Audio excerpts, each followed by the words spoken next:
Yes. Hello, my beautiful friends. What an amazing day it is. We have a great live stream planned ahead. Let's do a quick preview. Then we'll zoom in and get all the details. We're going to start with a criminal referral for Timmy Walz over there in Minnesota. You can see coming from the office of Anna Paulina Luna over to Pam Bondi. She's getting a couple of these stacked up there on her desk. Hopefully she is reading them. But we'll see exactly what went down, because Luna was in Congress when they were questioning some of the deputies of Tim Walz and Keith Ellison, the AG out there, and is saying, it's time. All right, enough of this. We've investigated enough. Time to bring charges. Let's go already. And we'll go through the latest because we've got some reaction from her as well on with Newsmax. She was explaining why she thinks it's time.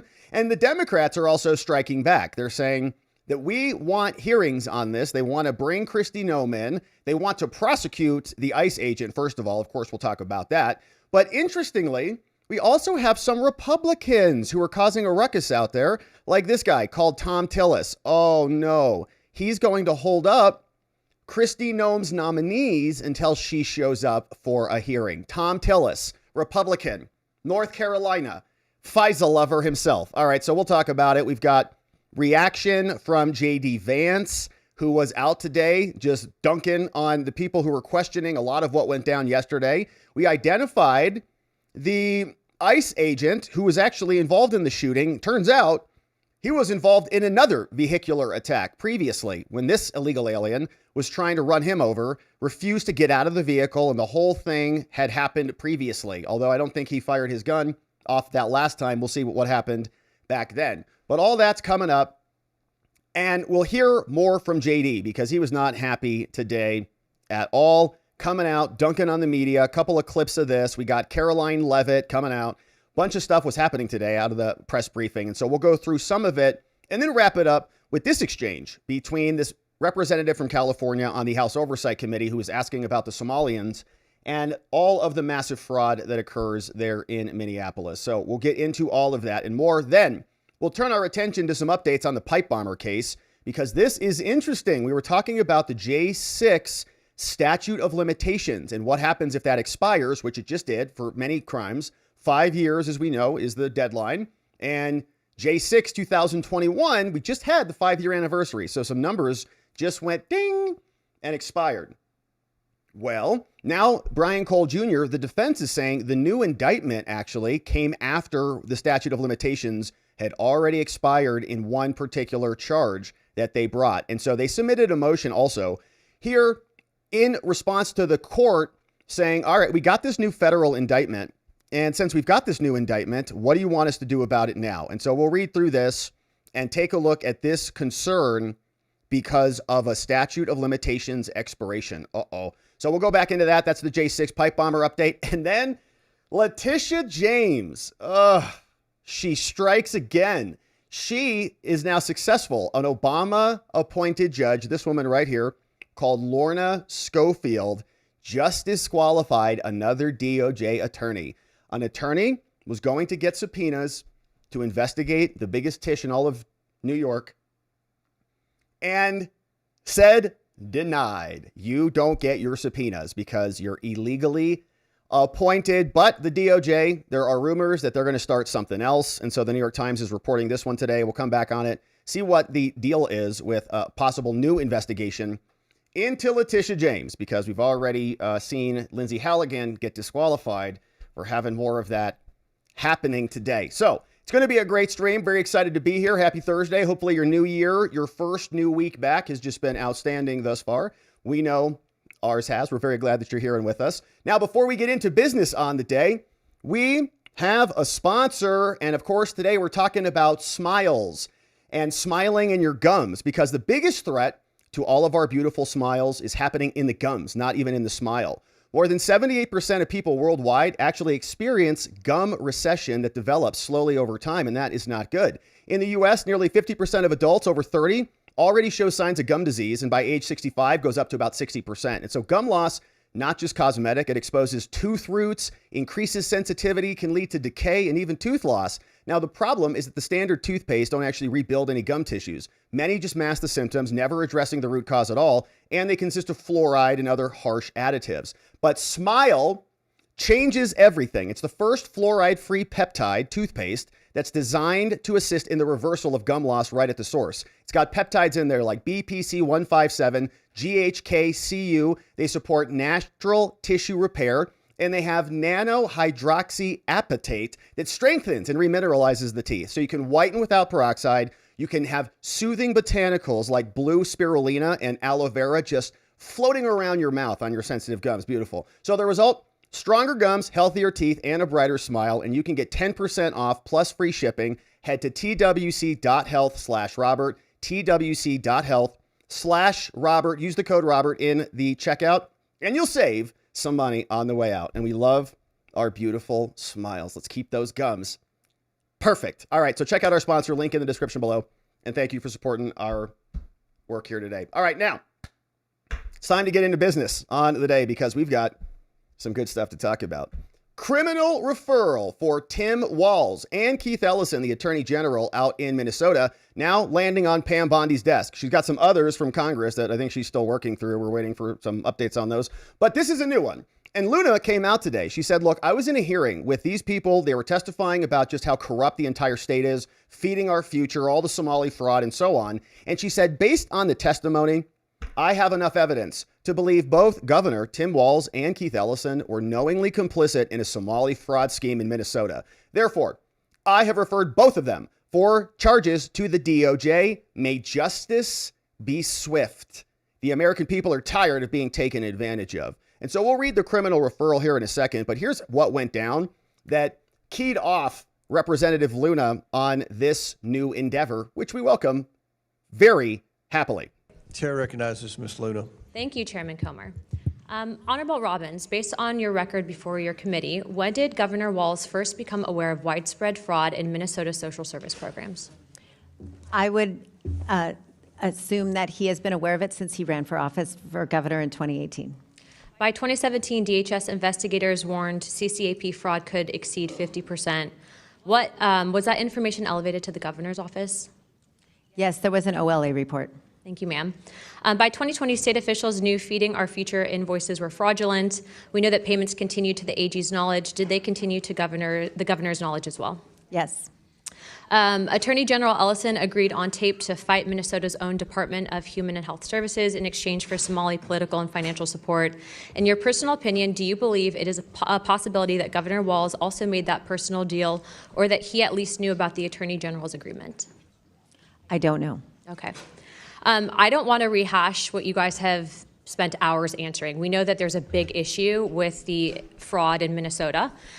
So on a number of things, I'd first like to point out, thank you for being here today, but because of your testimony and because of some of the evidence that we've seen brought forward, as well as I'm sure the fact that this committee, I assume, at Chairman Comer's direction, will be soon subpoenaing AG Ellison, I would like to make criminal referrals regarding Governor Walz as well as AG Ellison.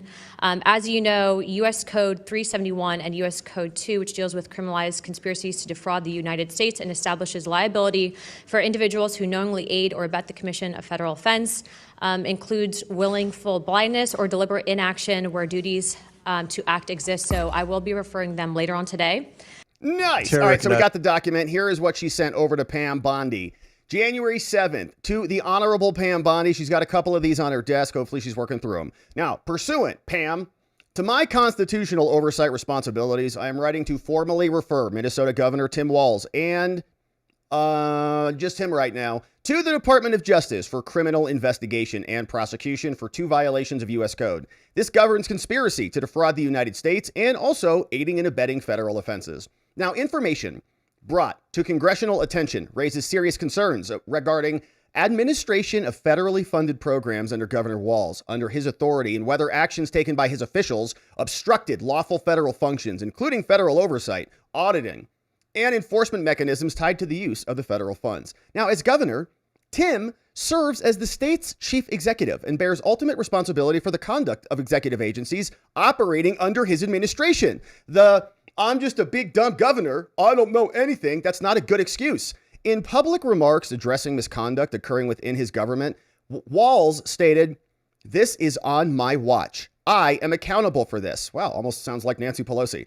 This acknowledgement of executive responsibility is significant where federal programs and taxpayer funds are implicated. Now, available information, writes Luna to Pam, suggests that state agencies or affiliated actors may have engaged in coordinated conduct that impaired federal oversight and allowed misuse of resources to persist.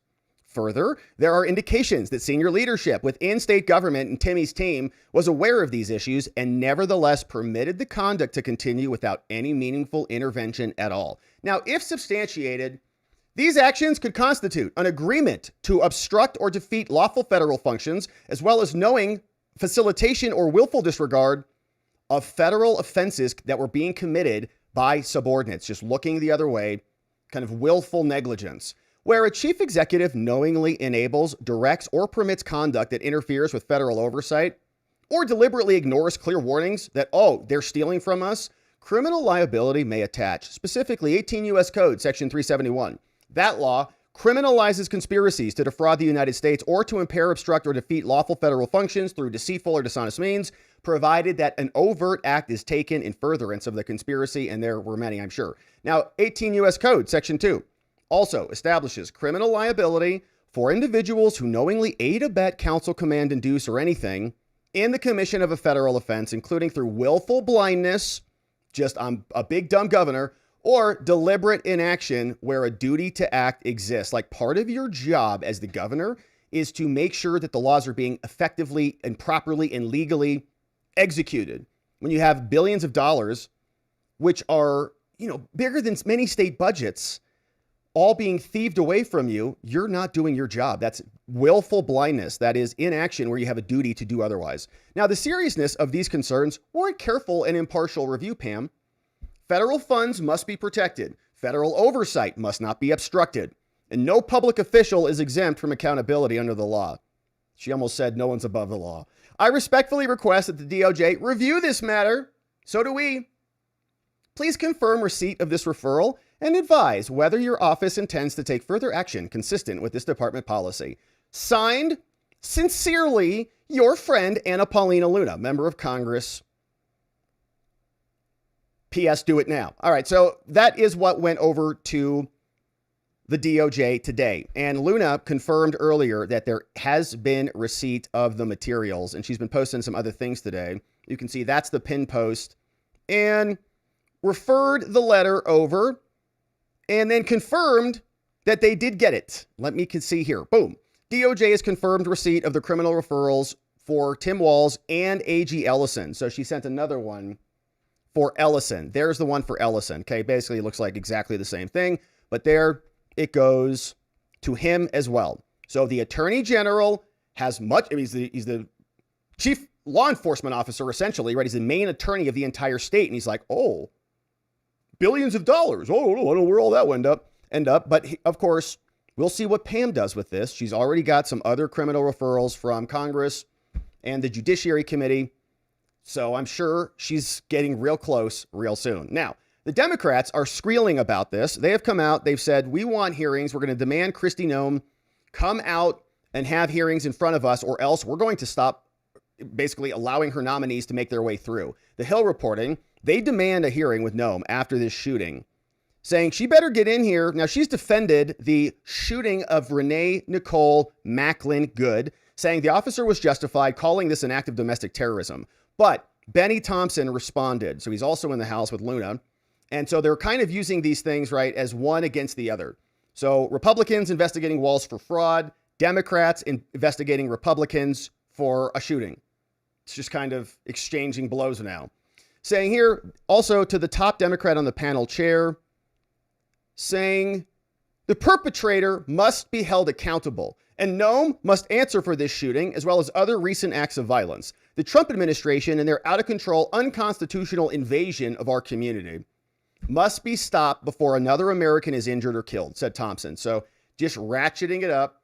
We don't know if this one's going to take like the George Floyd one did, but they're really calling for it. We saw Hakeem Jeffries, Ilhan Omar, AOC, many of them with very similar statements. So we see what they're doing, and it's not just the Democrats. Senator Tom Tillis, who I believe is retiring and just getting out of Congress, thank heavens, said Thursday that he has placed a hold on Kristi Noem's nominees, a Republican, until Kristi appears for the hearing. Video footage shows, we watched a lot of it yesterday, 3 shots rang out, and it would have been nice if she would have made a good decision and just gotten out of the car. So there's going to be a back and forth on this, obviously. We've got Luna was out with Newsmax explaining what her efforts are, and here is what she said.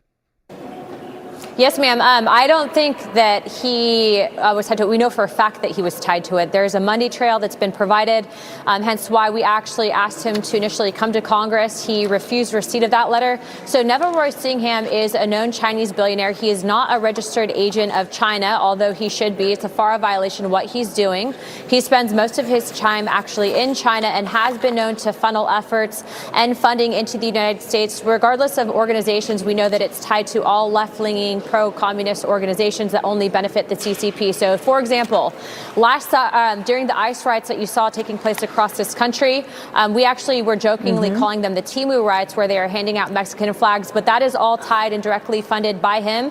And we also know most recently in Minnesota with the anti-ICE riots and really with the Somali fraud investigations that we're seeing and the resistance against that, that's actually also backed by Neville Singham. So at the time when Secretary of State Rubio was a senator and sitting on intelligence, he actually had sent a letter to the then Attorney General asking to hit Neville Singham with FARA violations, had done significant investigations to prove what he was doing, and we are simply following up on that now. Bassett has not responded to us. I know he's a busy guy, but we did have a bipartisan, meaning supported by both Democrat and Republican subpoena issued out of oversight to Singham yesterday. And so he will be compelled to come before Congress, and if he does not, we will hold him in contempt. Some breaking news right there, Congresswoman. Thank you for sharing that. He is a busy guy. In fact, he today is in Minnesota speaking to the Economic Club. We know from the White House briefing that Treasury Secretary Bassett is also looking into the billions of potential Somali fraud there. And it's not just coming from those learning daycare centers. We're talking HUD. We're talking SNAP, unemployment benefits. We have Keith Ellison, the Attorney General, who now is also trying to say that they've been looking into this. We have a little clip here, though. He says they take fraud very seriously in Minnesota. I'll get your reaction on the flip side. Are you confident your office has done enough? Of course, we've done enough, and we're doing more every single day. This is a political matter. This is not a serious thing. It's like $19 billion or 18. There is a Senator Holmstrom who wants to see the DOJ open an investigation. The schemes raise unavoidable questions about the conduct, potential complicity of the state's highest officials. And the bigger question, too, is how much of Americans' taxpayer dollars went to fund terrorism over in Somalia, al-Shabaab, which Byron Donalds also on oversight raised as well. Your reaction to all of this, which will come down the road in Minnesota. Tim Walz today is obviously deflecting over the shooting. Yeah, of course. We actually just yesterday referred both the AG and Tim Walz to the Department of Justice for investigation, obviously obstructing federal law and intentionally turning down what they knew as fraud as a part of their position to protect taxpayers and also prevent fraudulent theft of our American taxpayer dollars. And I actually just today got off the phone with the Department of Justice. They have confirmed receipt of both of those letters, as well as a third that we are sending over on a separate issue. But the point is that the DOJ is taking it seriously. And I do believe that the AG is also on record. I'm actually almost positive that he's on record saying, almost giving a quid pro quo about ignoring the fraud in exchange for support from the Somali community. And also Tim Walz, according to testimony yesterday from some state senators, had actually basically shut down investigations. And so I'm very positive and comfortable in my position. And both those individuals broke federal law, and they will be held accountable by the Department of Justice. Nice information. Nice. All right, so that was a good exchange, and I think there's absolutely gobs of evidence. It's just about getting it, right? Getting your hands on it and putting the case together. That's what Pam Bondi's job is now. She can go execute subpoenas and start these investigations. Hopefully they're already doing that. But we also are now learning that the ICE agent who was involved in the shooting yesterday apparently had been involved in another vehicular attack previously. And we saw this morning. Kristi Noem came out and had a press conference, and she explained some of this, but now we're getting some more details. We got an exclusive, says the New York Post, saying the ICE agent yesterday who opened fire in Minneapolis, was dragged 100 yards by another illegal migrant in Minnesota, although the woman yesterday was a U.S. citizen. Last June, after his arm was trapped inside the vehicle during a traffic stop. The attack on the officer, the Post is not naming him, happened June 17th back in Minnesota. He's been there for a while, exactly 1 month after embattled Governor Walz labeled ICE agents the modern-day Gestapo. ICE agents conducted a traffic stop on this guy, Roberto. Ugh, what a punk. Carlos Munoz, a serial illegal alien from Guatemala with a lengthy rap sheet with charges including domestic assault and other crimes with an underage teenager. This is who they are obstructing justice for. This is who Renee had to die for, these people. Said Munoz refused to exit his vehicle, again in Minnesota, right where she lives. Munoz refused to exit his vehicles when officers approached his car, and the officer broke the back window in order to open him and get him out of the vehicle. This is him. So then she's, now fighting for him, and now she's dead. The suspect then sped away with the ICE agent's arm caught in between the seat and the car frame, according to the Justice Department. And he didn't shoot then. Sounds like. Prosecutors said he was violently dragged more than 100 yards. The suspect weaved back and forth in an attempt to shake him loose from the car. Now, the agent was hospitalized with significant injuries to his arm and hand, requiring 33 stitches, made a full recovery, said Tricia McLaughlin, the DHS assistant secretary. Photos shared with CBS showed the agent laid out in a hospital bed right there, displaying one of his arms, one covered in blood seeping through several deep gashes. Munoz was arrested, charged with assaulting the officer, and was convicted by a federal jury last month. Assault with the vehicle, right? He caught him in the car, dragged him 100 yards. Defense attorney for Munoz didn't respond to comment. Yeah, looks like a nice gash there. And here might be the actual footage.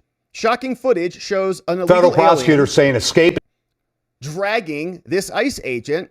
And of course, the question is, how does this prior event implicate this current event? During a traffic stop, dragging a deportation officer with him.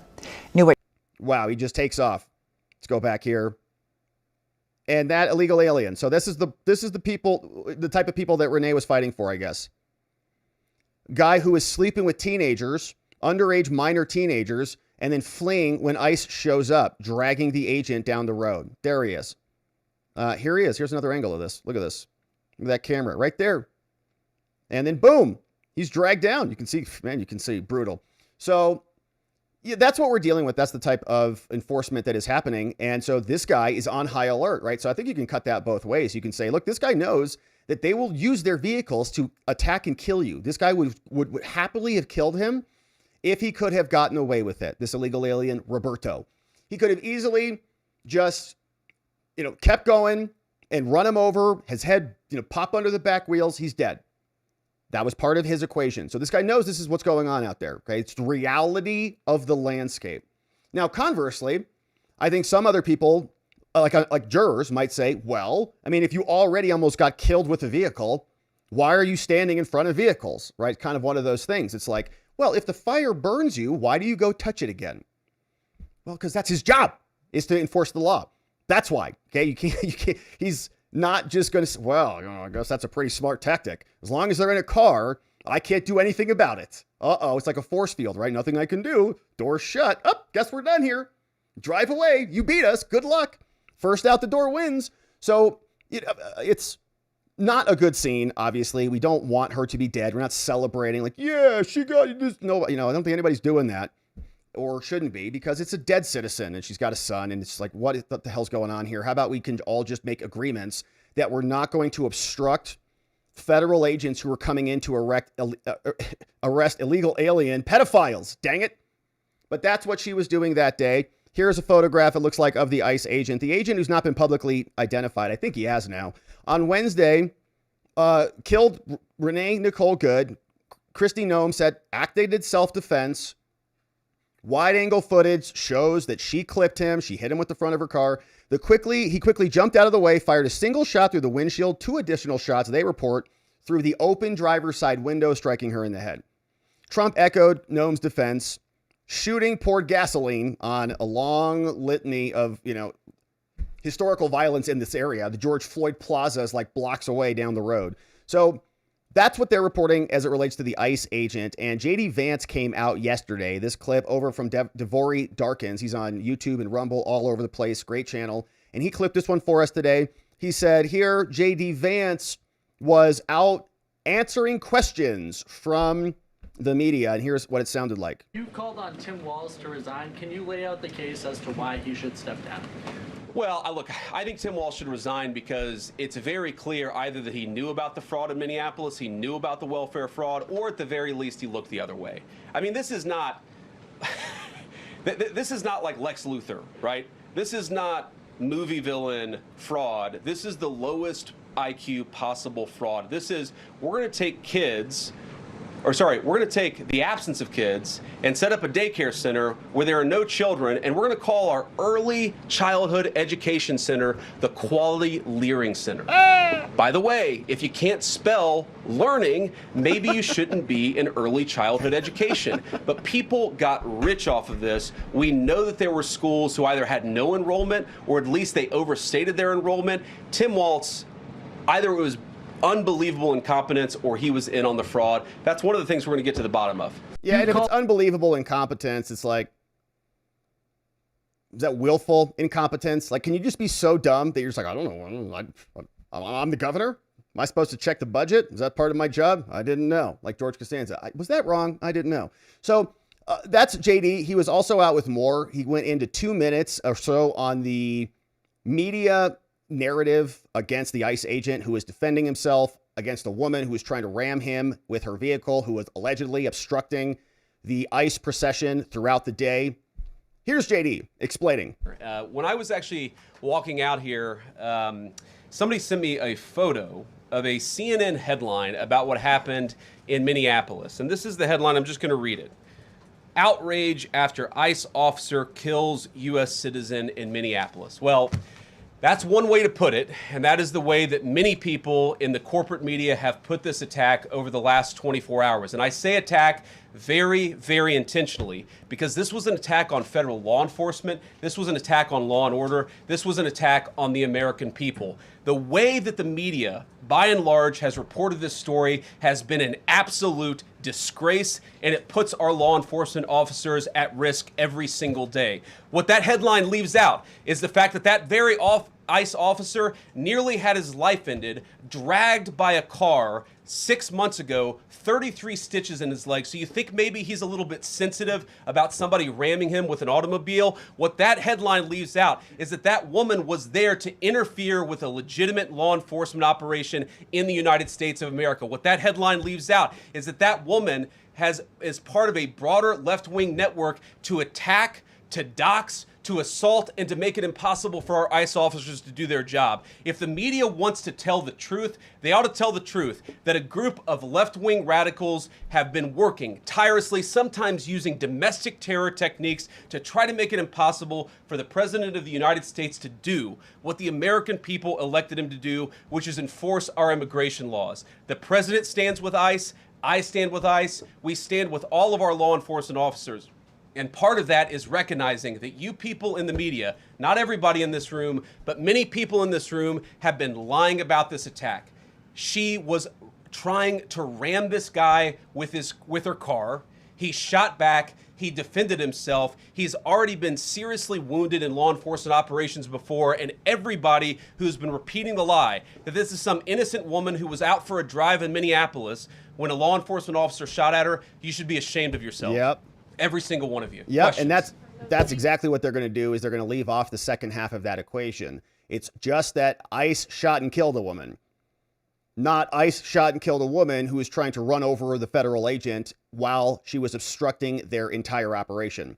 So JD delivers a burner there. Happy to see that. And we've had more because the White House now came out with their official statement saying that this was a deadly incident and it's much broader. It's much bigger than just one woman who was agitated that day. This was part of a group that has been coordinating amongst themselves for a long time. And we've been watching this happen since Trump took office. They've been shooting at them even in various locations, creating applications so they can track their movements, releasing lists of who their addresses are and their names. We just saw a headline. I didn't pull it up for us here today because I don't know how useful it is, but apparently Huge lists have been leaked, like on the dark web, like all IDs, everything, all sorts of stuff. So we, have to be real seriously concerned about the safety of the people in these positions, because these Antifa goons are, as we've seen, maniacs. Here's what Caroline Leavitt said today over from C-SPAN.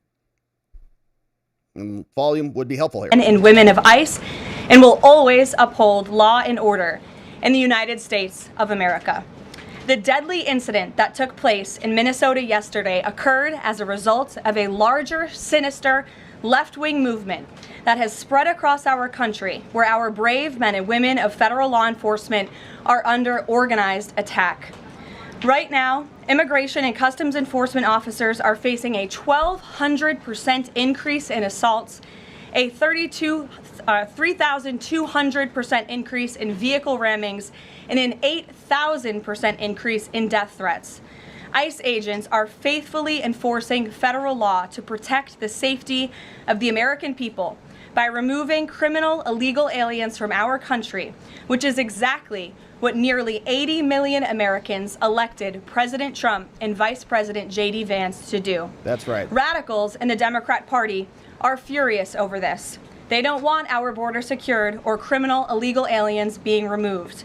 As a result, Democrats are impeding immigration enforcement operations daily, creating extremely heightened and dangerous circumstances that make it nearly impossible for the men and women of law enforcement to simply do their jobs.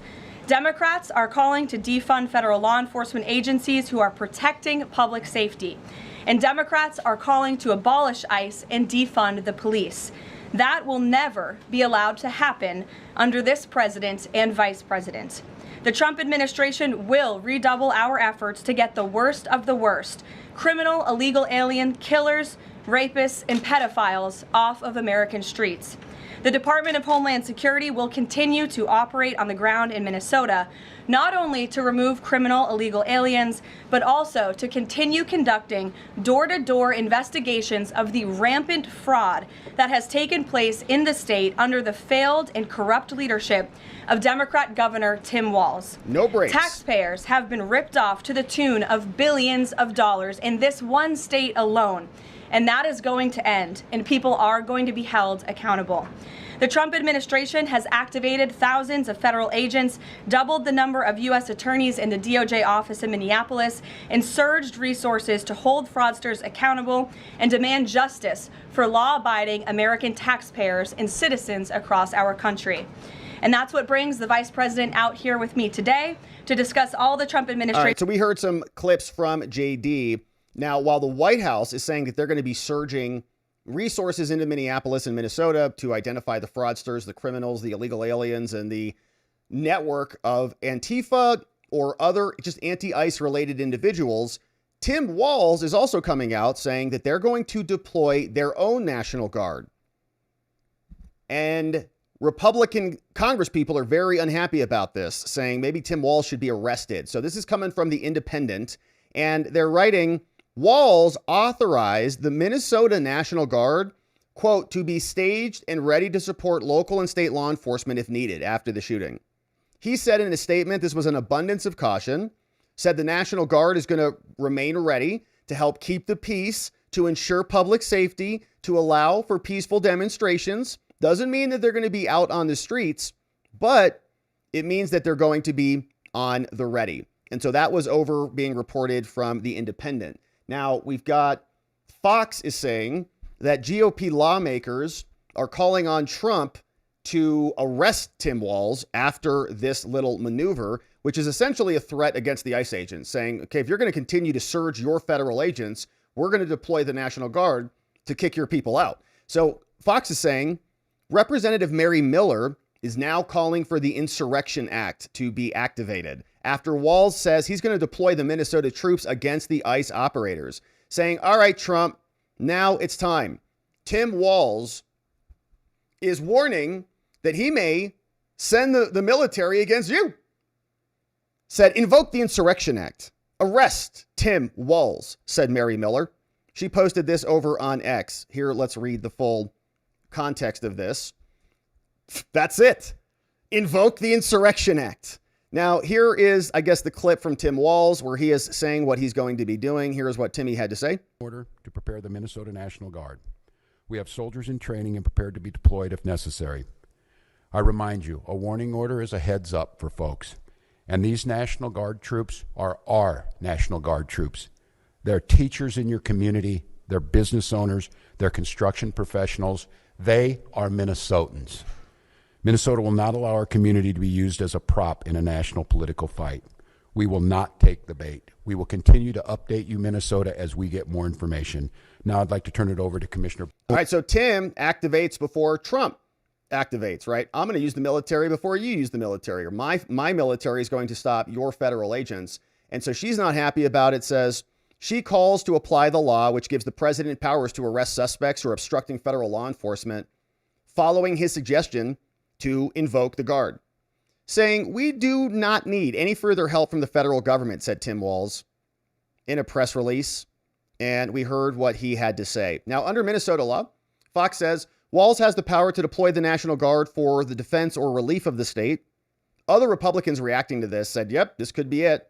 Another one, Nancy Mace, said, someone remind Timmy, Donald Trump is the commander in chief and federal authority supersedes state authority. That's not an opinion. That's the Constitution, Tim. What Walz is threatening has a name. It's called insurrection. Trump, the president, the law is on your side, she said. Use it. Now, Tim Walz did not immediately respond to a request for comment on that one, but there was another report here saying this is like neo-Confederate rhetoric, is what the Daily Signal posted. See, yeah, though, let's not forget. Okay, the Civil War didn't start overnight, says Tyler O'Neill. The Confederate South's desire to nullify federal law sparked multiple crises before Lincoln even got elected, right? Before he even took office, states were seceding. And we're seeing a similar movement right now. The neo-Confederate opposition to immigration law seemed to reach a fever pitch this week on Wednesday when Governor Tim Walz threatened to deploy the National Guard against the feds. When a reporter asked about the prospect of National Guards fighting federal agents, Walz gave a chilling response. He says, we've never been at war with our own federal government. Walz repeatedly suggested that Trump was effectively at war with him. At war with you? Saying state military force would be necessary to confront rogue federal agents. He said, we do not need any further help from the government. To Trump and Christie, you've done enough. I've issued a warning to order the Minnesota National Guard to prepare. We have soldiers in training who are prepared to be deployed if necessary. Of course, Walz was far from alone. PB&J Pritzker, the gigantic governor up there, and Gavin Newsom or Tina Kotick, they're saying they're not going to be working with immigration law or any law enforcement. So this is essentially a burgeoning insurrection that is a brewing. Even in responding to the incident, Walz is saying Trump is being reckless and blah, blah, blah. So what's going to happen? Well, we'll see. We got a little bit more from J.D. Vance. He says, one thing we're going to be doing is appointing a special counsel, a special assistant attorney general for fraud. And they're going to go after all these people with a special set of powers. And we're curious to see what those are, because we know that Jack Smith was not a real boy and got thrown out of there. And the DOJ currently has had multiple attorneys thrown off the cases for illegal appointments. So we hope they've got the legal back end of this figured out. But here's what JD says is coming soon. Special counsel to investigate fraud in the United States of America.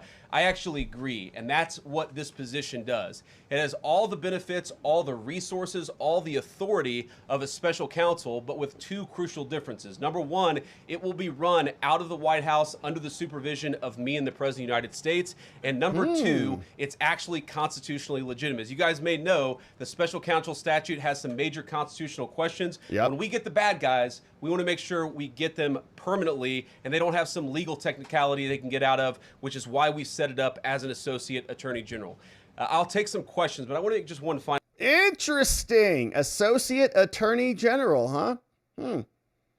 Run by JD, reporting to JD and the president himself. Should be very interesting to watch that develop. So that is interesting news.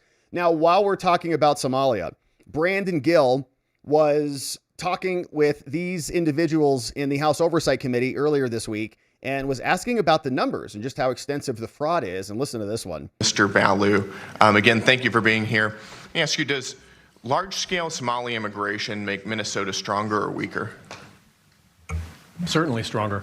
Certainly stronger. Do you know what percentage of Somali-headed households in Minnesota are on food stamps? No. 54%. Do you know what that number is for native Minnesota-headed households?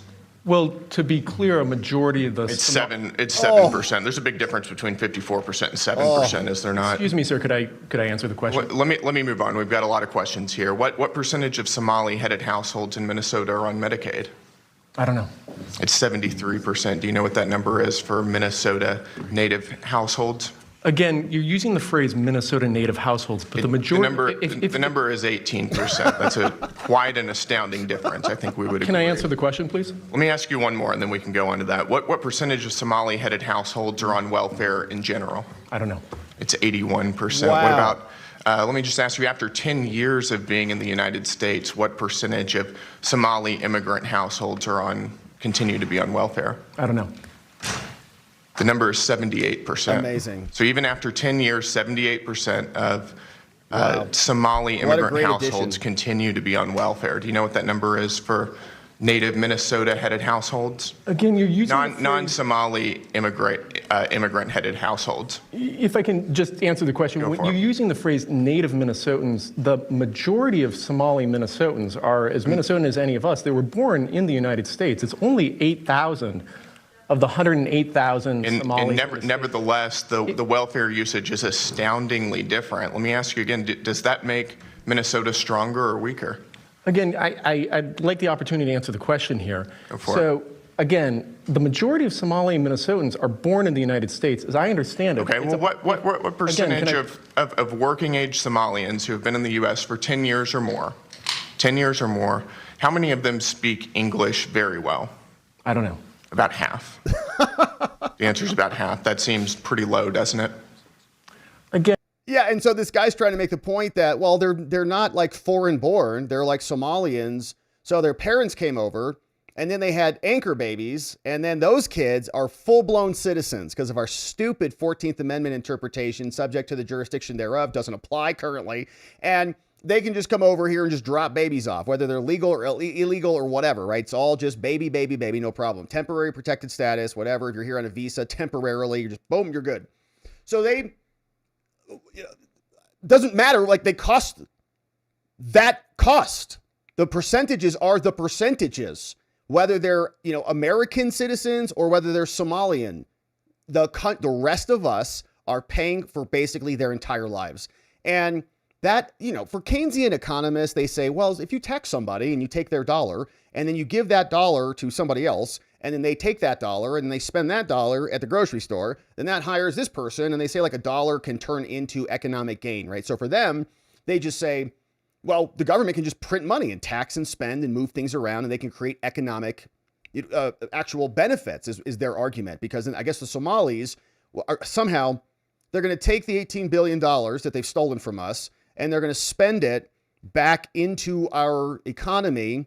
And so then we'll tax the money that we paid them from our taxes, and then that economic activity will actually be more money than they stole, I think is the logic. And, I'm not a numbers guy, but don't think that works because our debt is in the trillions of dollars. So don't think that works all that well for the Keynesian morons out there. But that was Brandon Gill. There's fraud everywhere. They're trying to distract from all of their scandals. They do not want to be criminally referred. They do not want to be indicted for these things.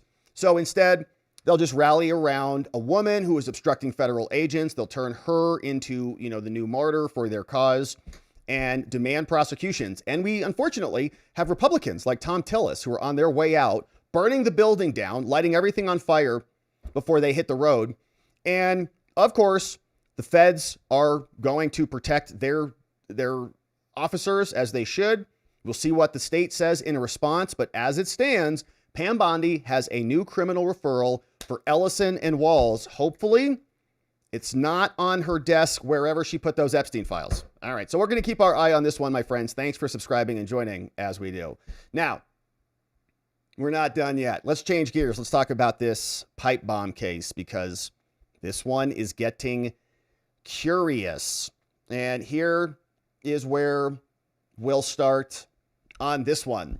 The alleged J6 pipe bomber has a new defense strategy. He's saying that some of the charges might have been refiled after the statute of limitations already expired. So he can't be charged for them because January 5th is the date of the dropping off of the pipe bombs, allegedly. And by the time the new indictment came out, that had already expired. So we're going to come back to that point. But this was an order, or a response after an order from Judge Amir Ali, the dual citizen judge who was appointed by Joe Biden, who was born in Canada, became a citizen like 2 minutes ago, and is now presiding over some of the biggest cases in the country. Well, he ordered the defense, Brian Cole Jr.'s defense team, to explain to him why the DOJ, why the court screw up to not release him after they failed to present a federal grand jury indictment, why that is now moot or not moot. Because they did come up with an indictment, and that would replace the criminal complaint that was filed previously. So what's the problem? Said the judge. The defense says, this is the problem, Amir. Saying, all right, judge, listen. Brian Cole Jr., the alleged pipe bomber, respectfully submits this memo in response to your order. You came down 2 days ago, January 6th, and you said, all right, defense, why should I grant your request to release Brian Cole? We think it's moot. They went, soon as the courts and the grand juries opened again, they got a new indictment to fix the bad indictment. And so isn't everything fine? The court, though, can still grant relief because this is not moot at all. And the law mandates the pipe bomber be released. They say Mr. Cole's motion is not moot. In fact, the court can still act right now. The legal basis is pretty straightforward. They screwed up. Federal law required the government to either hold a preliminary hearing or get a valid federal indictment by December 30th. And that deadline came and went. They didn't hold a hearing. They didn't get a federal indictment. They went and they got a DC Superior Court indictment, which is like a city court indictment. Now, Mr. Cole agreed all deadlines would be pushed to the 30th, but the government didn't do either of the things that the law literally says they have to do. When that deadline passed without compliance, the law is mandatory. The remedy says Mr. Cole shall be released, period. You have to have probable cause to continue to detain someone. You prove that either by having a hearing or by having a grand jury indict that person. They didn't do any of those things, so the law says you got to let him go. Now, the government then came back on January 6th, and they came with a new indictment. But that indictment, they say, came way too late. In fact, the law says that there's a safe harbor that applies only when an indictment is returned prior to the date for the prelim. Like, the rules are for the defense. It doesn't retroactively erase a breach that already occurred. Like, the breach happened when the December 30th date came and went. Congress chose to write in the rules that there is a consequence for missing the deadline. And there is mandatory language in there. And to be sure, this remedy doesn't dismiss the charges, but it does require that Cole be released. Now, the requested relief is thus concrete and it's prospective. So the case is not closed, Judge. You can do something about this. Mr. Cole's immediate release can be ordered, and you can allow the new indictment to proceed. This gives full effect to the law. It expressly says that discharge is without prejudice, and the government is free to prosecute him. But they already broke the rules. Like, once the rules are broken, the penalty is you let them out. They can't go backwards and say, well, this new indictment fixes our screw up. The statute requires release just as much now as it did a week ago. And nothing about the new indictment changes. In fact, if Mr. Cole had been released as he should have been on December 30th, and that was the day that we were there, the government could not immediately redetain him with a new indictment. In fact, a new indictment would have to present new material information. It'd actually have to be different than the new indictment that we already got. The new indictment that we got is the same indictment essentially without any of the explanatory language inside. It's just basically the charges represented to the feds. Now, at the new indictment simply tracks the old arrest warrant charges. It doesn't meet that standard. There's nothing materially that changed between the Superior Court indictment, or rather missing having a valid indictment, and this new indictment. Because the court can still order relief now by changing the custody status by releasing him, this isn't moot at all. We're asking for you to release him. You have the power to release him. We have a legal basis to do that, so it's not moot. So here's the background. Mr. Cole was arrested 12/4 on a complaint, a direct complaint. An FBI agent wrote an affidavit, said, I believe there's probable cause for the charges. He made his initial appearance back on December 5th. Now, because he was in custody, the rules of criminal procedure say he's got 14 days to have a preliminary hearing. The court was required to fix that date on the calendar. None of that happened. Instead, the court initially set a detention hearing on December 15th. The hearing was then reset to the 30th. Cole then consented to an extension of the detention hearing deadline, but he didn't waive any right to a preliminary hearing. He didn't consent to that being pushed out into the future.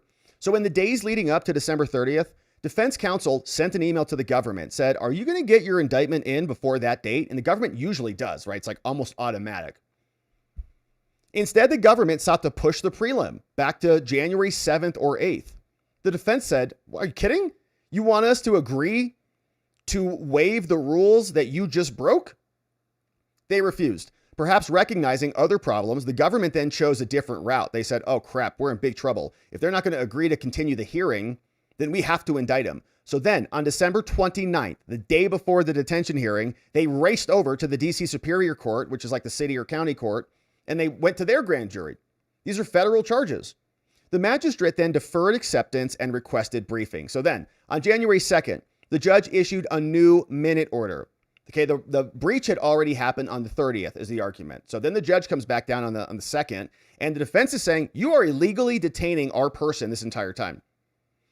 They conditionally accepted the Superior Court indictment, right? The judge came back. He said, all right, that's fine. It's not a federal indictment, but no problem. I'll take this as long as you promise you're going to go get a real federal indictment. Meanwhile, the defendant is just sitting in custody. Now, after the defense's emergency motion, the government's opposition and the defense's reply, the government announced that it obtained a federal grand jury indictment, like, oh, we fixed it right on January 6th. Now, put a pin in that, because when were the bombs dropped off, allegedly? January 5th. So 5 years had already come and gone. Now, they say this is not a moot case. Okay, there's nothing in the statute that says the government is going to win this. The mootness means it is impossible for the court to do anything about it. But here you can do a bunch. Congress gave specific rules. They said 18 U.S. Code 3060. Once the clock expires on this, and defense attorneys are sticklers for the clock because these things happen. If the clock expires without a timely, like if the statute of limitations is gone, like you win your case. Like they didn't file your DUI and they file on day 367 or whatever. Like that's the game. So you pay very close attention to these things. In those cases, the defendant shall be discharged from custody or from the requirement of bail. Shall. It's not even discretionary a bit. Once the clock expires, you got to let him out. That remedy attached here way before January 6th, and it's fully enforceable today. Ordering Mr. Cole out changes his custody status, which is what we're asking for, so it's not moot at all. So nothing in the law allows the government to fix their prior mistakes by indicting him later. It's like, well, the rule says you have to, do it in 14 days. We're like, well, we're going to do it in 21. Judge is like, okay. Says here, you can't do that. When prior to the preliminary exam, an indictment is returned, a preliminary hearing is unnecessary, right? We've talked about how this works. The prelim just holds the person. You anchor that date in the future. You know you're not going to have a hearing. It's like a miniature trial. Go get your indictment, come back. Prelim gets evaporated once the new indictment replaces the direct complaint. A preliminary hearing is unnecessary. The subsection is not a time machine, though, that nullifies a breach that already happened.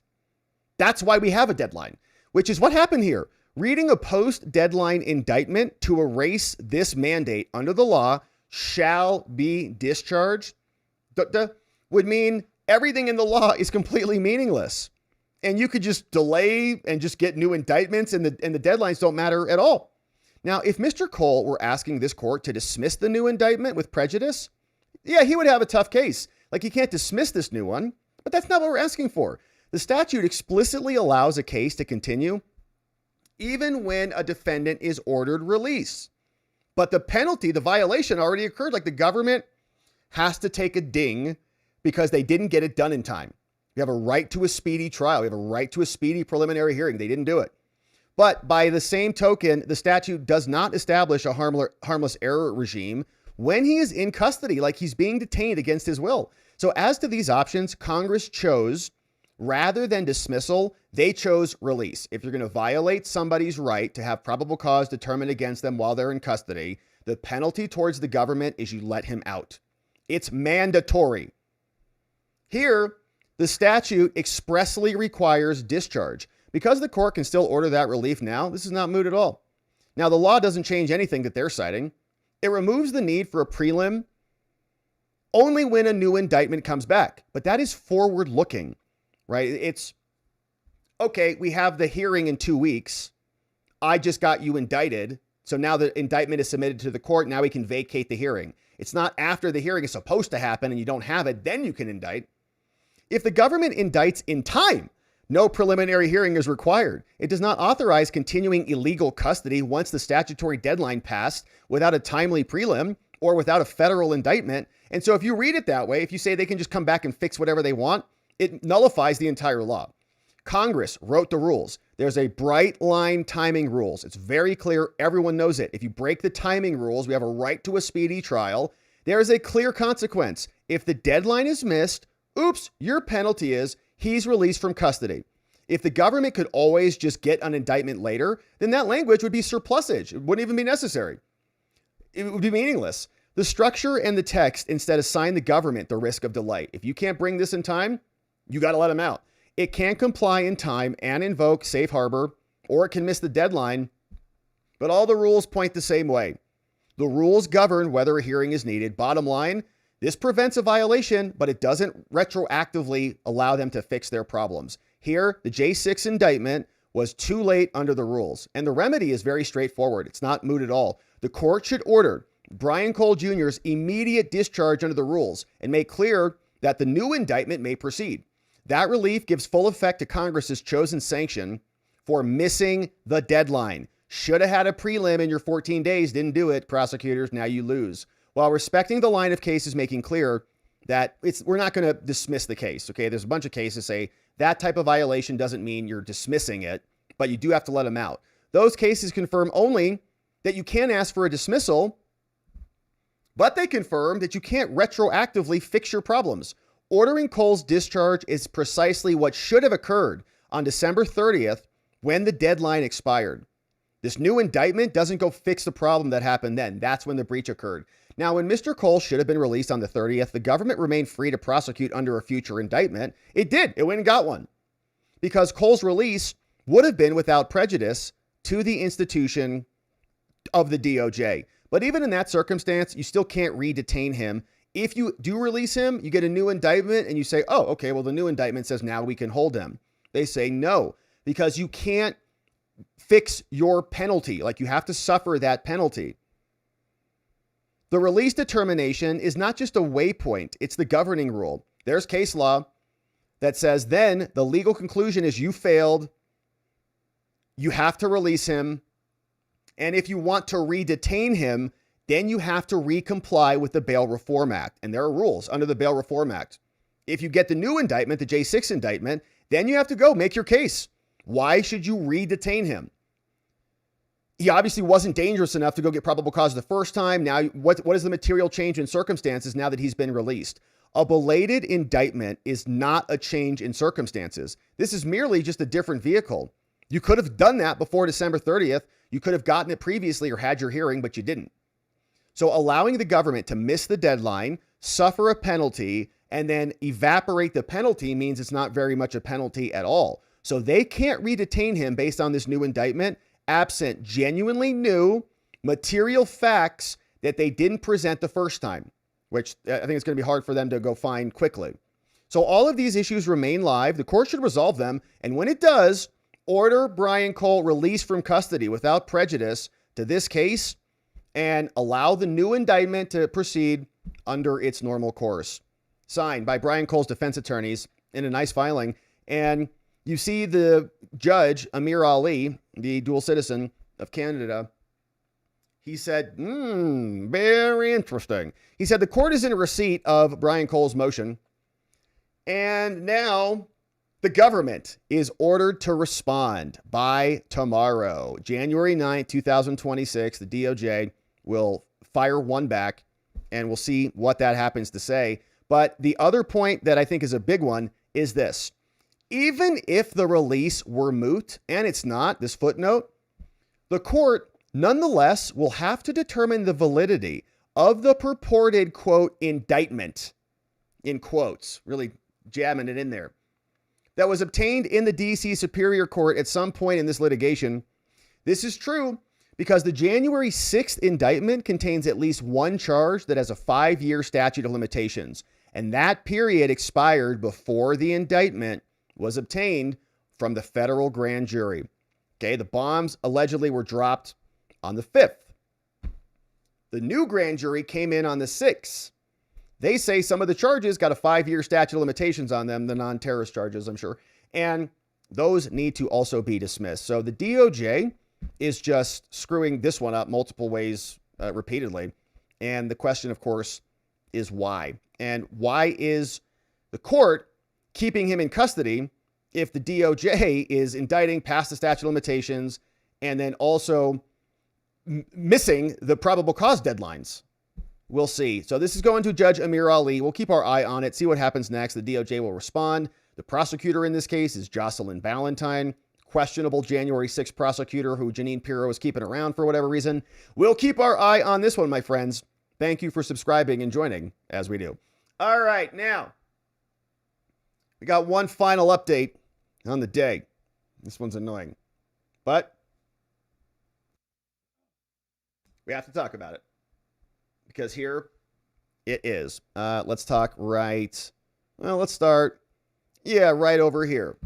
An Obama judge emerges once again to protect Letitia James. You see this woman here, Lorna G. Schofield, district judge out of the Northern District of New York, who was appointed by Barack Obama. Here is what she looks like. Assumed office back in 2012 by Barry herself.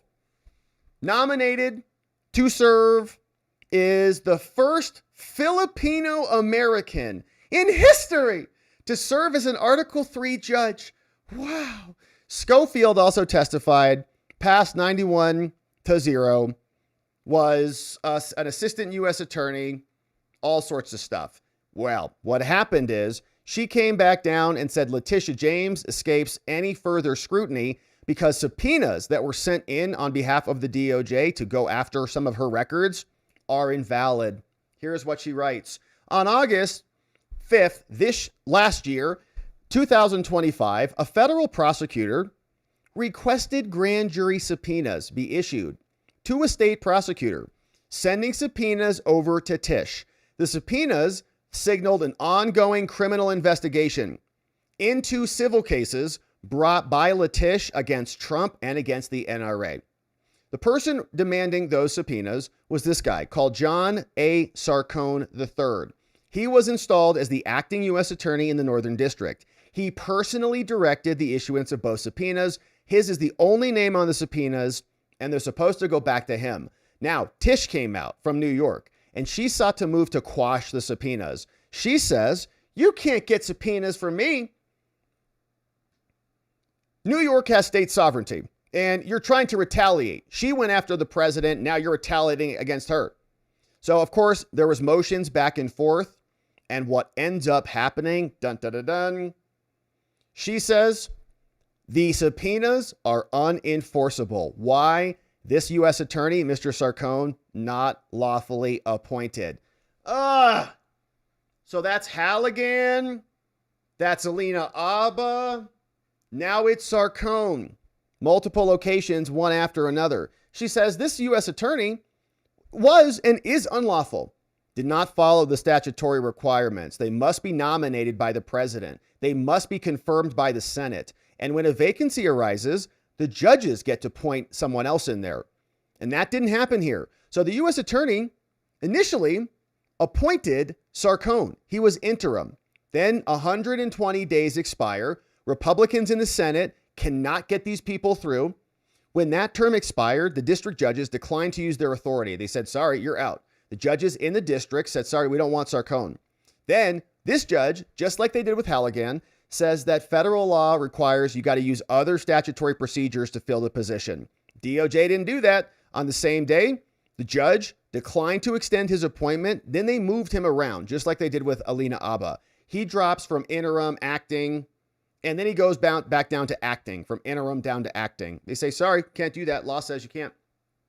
Bunch of law says you can't do that. Eastern District of Virginia just threw Lindsay Halligan out. And the executive branch in this case is trying to skirt the restraints that were put in place by Congress. Subpoenas under that authority are invalid. So the subpoenas are quashed. Mr. Sarcone is disqualified from further participation in any of the underlying investigations. If the government wants to reissue some of those similar subpoenas and have some lawful person come in and take the case, they can renew this motion on the grounds that we didn't address it here. So, of course, you know how this works. We've covered several cases like this before with Alina Abba and Halligan. But the prior attorney was called Carla Friedman. She resigned February 17th. Then her deputy assistant comes in, Daniel Hanlon. Then Pam Bondi appoints Sarcone. He's there for a while. 120 days expire. Then they move things around. White House never formally nominated anyone else. So, since there's no one else, it goes to the judge, say the judges. And they declined to reappoint him. Then they said, oh, well, now he's going to be special attorney. Now he's going to be first assistant. We can't even get our U.S. attorneys in place. It's like ridiculous. Mr. Sarcone enclosed the appointment letter. July 14th, general counsel comes in. Federal government conceded that, nope, this is not indefinite, right? He's just acting right now. His appointment expires after 210 days. So she does the full analysis and she says, nope, you are not allowed. Now he came out, he wanted subpoenas. I wonder if there's any information about what he was seeking. So he sent subpoenas out to Letitia, NRA subpoenas and Trump subpoenas. The Trump subpoenas back from J1 all the way to present. He sent cover letters with the subpoenas. He said, these are all related to a federal investigation. He said, send the documents back to me, calling it a civil rights investigation. Then on August 19th, the state government moved to quash all of this, saying you have no power. There are multiple challenges to the U.S. attorneys. We've covered many of them here. Alina Abba got nuked. Of course, we saw that. Then in Nevada and California, oh yeah, Bill Esseley, forgot about him, and Sigil Chattah also nuked. In Virginia, the James Comey case and the Letitia James cases also nuked once Lindsay Halligan got booted out. So she's going to go through the same analysis we've covered many times here before and says, sorry, unlawful. Can't have him in there. So once again, subpoenas that were going to go find out what Letitia was doing in her corrupt prosecution of the president and the NRA, deleted, not allowed. So she explains, okay, it's not proper. And let's see what she concludes. We've seen a lot of this analysis before, so we don't need to spend any time on it. But in conclusion, he is disqualified. Third Circuit affirmed this. District of Nevada affirmed it. And so in conclusion, Letitia wins. Again, Mr. Sarcone is disqualified from any of this. Should the government want to reissue subpoenas, go get a real attorney. Signed by the Obama judge and first Filipino in American history. Wow, historic. So that's Lorna Schofield, incredible. And Letitia wins again. All right, now, this also got posted today from the New York Times. They say, not so fast there, Big Tishy. A longtime hairdresser for New York is also getting subpoenas or something. Prosecutors are saying that they're pursuing a new investigation of Letitia. So she's maybe not out yet. Her hairdresser, apparently, now under scrutiny. The hairdresser is called Iesada Marsh, has known Miss James for years. Last month, Miss Marsh was indicted in the district court. Bank fraud, identity theft. She purchased a Land Rover. Man, she must cut a lot of hair. Court documents accuse Miss Marsh and her new nephew of using identity and personal information of some unidentified woman in Ohio to buy the vehicle. The investigation's still in the early stages, but prosecutors are interested in talking to Miss Marsh about past financial transactions with Letitia. People granted condition of anonymity to talk about the case. The new front in the Justice Department's campaign is, I guess, going after her hairdresser who's driving a Land Rover. A lawyer representing her, Keith Whidden, didn't want to comment. Some other person didn't want to comment. The new investigation adds to the administration's efforts to pursue James. She is one of his foremost nemesis, tried to steal from him hundreds of millions of dollars. Prosecutors also opened a civil rights inquiry into her office and the purchase of the home in Virginia. That she got indicted for that, and they just got those dismissed. Same thing here. Norfolk home, pushed by Ed Martin, John Sarcone, just disqualified. A lawyer for Miss James, Abby Lowell, said these are all a political vendetta. And they're all doomed to fail. But we'll see if they're able to cobble together a case. As it stands, all of their prosecutors are getting booted out. So Letitia may not be out of it yet, but we'll see what the DOJ delivers. All right, my friends. Well, hate to end on that note. Tishy escapes justice yet again. But sometimes that's how it goes. It's a little bit of a cat and mouse game, you know? So if you're just joining us, quick recap on what we talked about today. We went through some Tim Walz and Keith Ellison criminal referral documents. Representative Anna Paulina Luna now saying she's got enough evidence. Pam Bondi should have enough evidence. Time to arrest these people. And sent over the criminal referral to her today, saying two different violations: 18 U.S. Code 371, 18 U.S. Code Section 2, conspiracy, and aiding and abetting federal offenses. So we talked a lot about that today. Went through, heard Anna Paulina Luna explain what went down from her perspective. She was in hearings and was asking good questions of many of the people who were there testifying about the fraud in Minnesota. We got the Democrats and some Republicans like Tom Tillis, who are saying that Kristi Noem needs to come in for hearings or else. In fact, Tom is saying he's going to hold up her nominees if she does not. JD Vance, bunch of great clips from him today. He was on a burner going after the media for lying about the fact that the dead woman who tried to run over the ICE agent. Several clips from him. He was on fire. Then we heard from Brandon Gill over in California, and also from Caroline Levitt today that said basically the administration is not giving up at all. We also saw Tim Walz is deploying the National Guard out there, or rather putting them on standby to deploy the National Guard, which leads other Republicans to say maybe it's time to invoke the Insurrection Act and go and arrest Tim Walz for using American military forces against the federal government, which is not appropriate. So read through all that. Then we turned our attention to Brian Cole Jr., the alleged pipe bomber, and his defense attorneys, who I think make a good point.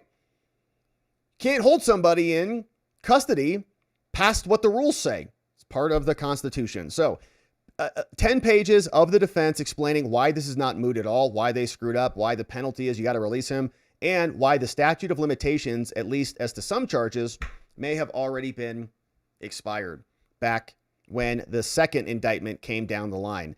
Then we talked about Letitia James, short segment, the Obama judge, once again saying that another U.S. attorney is not qualified, subpoenas invalid, no indictments allowed. And so more of the Democrats' worst operators and criminals, in my opinion, escape justice for now.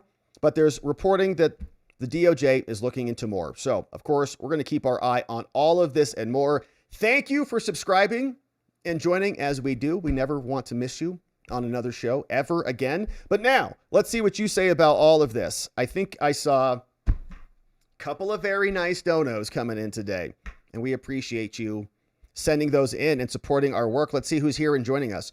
Is that a picture of corn? Yeah, I think so. I love being a clapping seal, says Tim Walz. Remember him?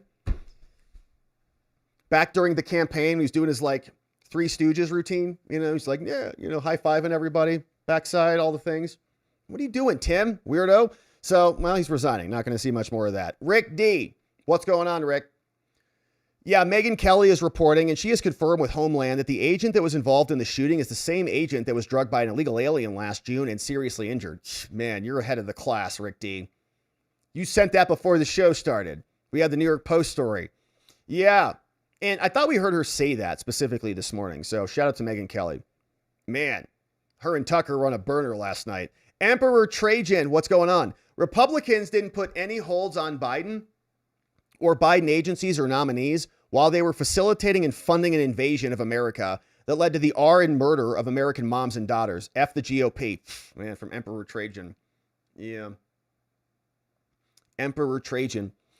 Yeah, and remember when the Republicans also just so pathetic. Remember when the Republicans said, you know what we'll do, Democrats? If you let us appoint 4 Court of Appeals judges, we'll let you appoint 8 district judges, or whatever the numbers were, making those up. And the Democrats and the Republicans like, yeah, that's great, smart. Republicans took a nap. Democrats appointed all of the district court judges that they wanted. Then the Republicans were like, oh, okay, Court of Appeals judges, you're going to resign, right? So we can appoint you. They all said, no, we're undoing our resignations. So the Democrats got all of the district judges and retained all of the Court of Appeals judges too. And the Republicans and Mitch McConnell was like, what happened? I don't know. And so, yeah, you're right. I mean, I don't know if some of that's intentional or what. Emperor Trajan says, I want to see what's going on beneath there. Yo, Minnesota. National Guard, remember, you don't have to obey illegal orders. That's Mark Kelly, the space cadet from Arizona. Was he talking about Maduro? Is that what that statement was? Hey, Cardinal O'Flanagan, I heard it was Trump that is making gums bad. Is that true? Well, how would Trump do that? I don't think so. Was he making people drink too much Coke or something? I don't know. Maybe. If Trump is causing a resurgence of Coca-Cola consumption, maybe it's a problem. Cardinal O'Flanagan, thank you for that. Hey, Emperor Trajan says, imagine putting illegals above your kid. I know. Let me see what this one says. I know. Yeah, it's ridiculous. Hey, sorry, honey. I have to go die from some Somalians. Yes, Mom. Okay, drop me off at school. It's horrific, man. It's not fun. Honestly, I wish she was not dead. It's a sad thing she's dead. I wish she would have just, went and bought her kid a toy. She'd still be alive. Pounder. Yeah. Hey, Leonard, the corrupt media will never remind people to obey police orders. Yeah, they never do that, right? It's always the cops' fault. All you got to do is just put the car in park and get out. Everyone lives. I would doubt she even gets prosecuted, honestly.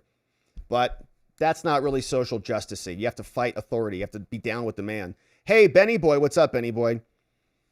Rob, can we refer to this shooting as the good shooting? Control the words, control the narrative. P.S. There is a video, shows she hit the agent. Yeah, Benny Boy. Call it label it like the good shooting. Yeah, I mean, I think you could call it people would say it's a good shoot as though it's not criminal, right? I think you see a lot of cops saying that out there on the interwebs. That's a good shoot, or a clean shoot, I think is probably the better one. So, yeah, you don't want to be seen as saying it's a good shooting. We don't want people to be to be like it's a good thing to shoot people, but maybe a good shoot or a clean shooting, the clean shooting might be good. Good has a little bit of a kind of an implication to it, but the clean shooting I think is probably better. Control the narrative. P.S. There is video, shows she hit the agent. We saw it. We played it 100 times yesterday, much to the chagrin of some. Darren McDaniel, what's going on, Darren? Great to see you. Thanks for signing up and becoming a member. We had a great morning stream today. We talked about this morning. Was today LaMonica? No, I don't think it was. We had 2 good segments this morning. I forget what they were. Hey, Darren McDaniel, good to see you. Thanks for signing up. Tara Rayner, what's going on? Drafting a factum, but took a break to say hi. What is a factum? I don't even know what that is. A factum, but took a break to say hi. Well, we're glad you did, Tara, and hopefully it's going well. 31 months as a member, multiple babies in the house. Tara, you rock. Good luck on your factum. I'm sure it's going to be beautiful. Oh, it's not corn. It's garbanzo. It's garbanzo beans. I was wondering what it is. Hey, it's George Garbanzo. Hey, the best meme that George has seen. Tell me why in a population that is 81% on welfare, why do you need billions of dollars in childcare services for all of those stay-at-home moms? Well, I mean, if you don't pay the stay-at-home moms welfare and childcare services, then who's going to pay for all the leering? And they need the childcare money because they need their files to put in their file drawers in the cinder blocks inside their buildings. And they have to buy $2,500 glasses as well. Yeah, a lot of it doesn't add up. A lot of it doesn't make sense. Does it? George Garbanzo, thank you for the nice dono and for the delicious name. Hey, Lowell Skinner, what's up, Lowell? Good to see you, Lowell. Thanks for signing up. What did we talk about this morning? It was fun. Hey, one old guy. Good to see you, Lowell. We'll see you tomorrow. Actually, tomorrow we're going to do one members only stream. I'm sorry, one stream publicly in the morning and then a short after party, probably, because your boy's got to get out the door. I've got events this weekend. One old guy, what's going on? Timmy the Tampon. Tartar sauce. Nobel Walz is trying to grow a pair of other things. What a fool No Balls is. A lot of spicy names in there. One old guy. Hey, Chetty Mo, great to see you. Hey, great show. Thank you, Chetty Mo. Appreciate you. Happy New Year, Rob. Chetty Mo, happy New Year to you, man. Man, look at that profile photo right there. Just look at that thing. Father, baby, American flag. Outstanding, sir. Chetty, thanks for being here. 18 months, that's 2 babies. We got 19 months. Sparks is here. Man, good to see you, Sparks. Help me understand why blue state officials who openly aid and abet criminals have not been arrested. Will it take an officer's death for POTUS to take action to protect them? I'm disgusted. Yeah, I can't explain the Trump perspective on this. You know, I can actually, right? Invoking the Insurrection Act and like deploying the military is a big one. It's a big one.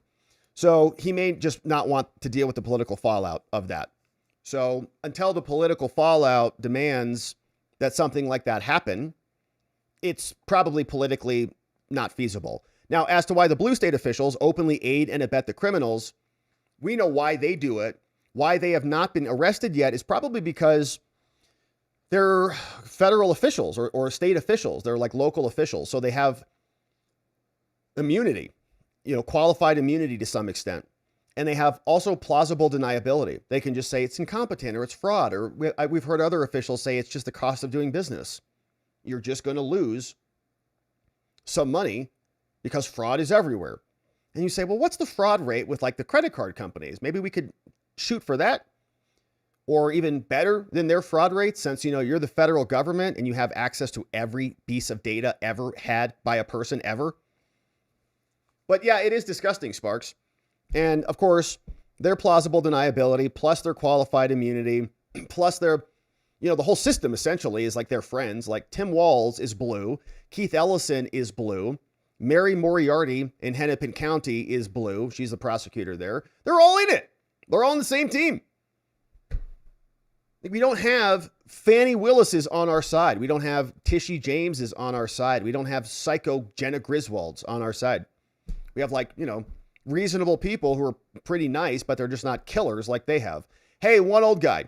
How is an agent rogue when they are working under the black letter and color of federal law? Yeah, I agree. That's why I think he's going to have federal immunity, supremacy clause immunity, essentially. So they're going to have a tough time prosecuting him. The rogues I see every blue tartar sauce state, county, and city leaders. Yeah, they that's exactly right. They institutionalize from top to bottom. One old guy says Bondi's DOJ is screwing the pooch with this one, with this pipe bomber scapegoat trial. Like, they don't know the rules.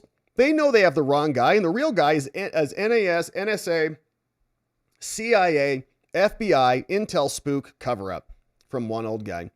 Yeah, and, you know, this is an interesting case. I think it's, you know, I think it's kind of splitting some people, right? Some of the evidence seems like it's pretty overwhelming.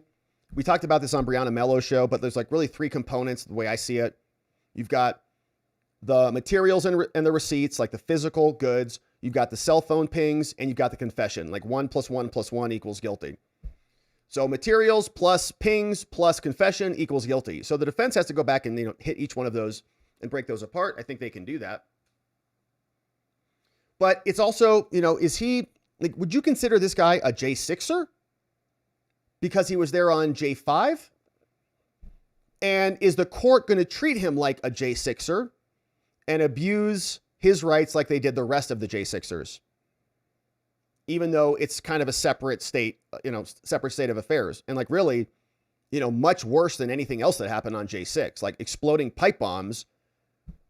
Other J6ers did not bring anything even remotely close to that. Like they were being charged with throwing water bottles, remember? So it's going to be curious to see, because they went hard out of the DC District Court against the J6ers. Are they going to also treat this guy the same? And he's not a white guy either, so who knows? Patty B Photography says, okay, to everyone who prays, please pray for my brother and his family. Lord, hear our prayer. He will most likely pass from glioblastoma today, which is an aggressive malignant brain cancer. Man, Patty B. It has been 266 days since his surgery. Thank you, everyone, and God bless. Patty, we will. We'll pray for you and your family today. It might be a tough night tonight or tough evening. Prayers up for your brother. He may soon be up with my brother up in heaven. They're going to be hanging out. They're going to be laughing at us down there. Like, look at them on that earth. Still have to, do all those things. I mean, it's so nice up here. So we'll be reunited again. But Patty, we're going to send some love and healing energy or some supporting energy into your household tonight. And it sounds like you've got a lot of love and family around him. And so that's really what matters. So prayers up for your brother. My friends, if you're the praying kind, send some in to Patty B and her family's room. And we'll pray. Thank you, Patty B. Hey, Snarky Distink. Perfect name after that comment. 10,000 agents to Minnesota. Any attempt to obstruct, arrest, and prosecute to the full extent of the law. Yeah, and that's kind of where we're getting, right? If the Insurrection Act is the thing, like if the National Guard is deployed to stop federal agents, then what do you do? And the Supreme Court is really saying you can't activate the National Guard. So do you just pull federal agents from everywhere and just dump them in Minnesota? Hopefully things don't continue to escalate, but that might be the way it goes. Pinochet's helicopter tours. What's going on, Pinochet? How a 100% corrupt DOJ throws a case in 4 easy steps. Drag your feet. When internet autists find the girl, indict some sympathetic patsy who's an autistic kid who's 30, who breaks after 2 hours of solo interrogation. Then appoint a corrupt J6 prosecutor like Jocelyn Valentine, and then incorrectly file on purpose to get the case tossed. Yeah, you think that's the case? So they may want to get it dumped so they don't actually ensnare the patsy. I don't think they care about the patsy.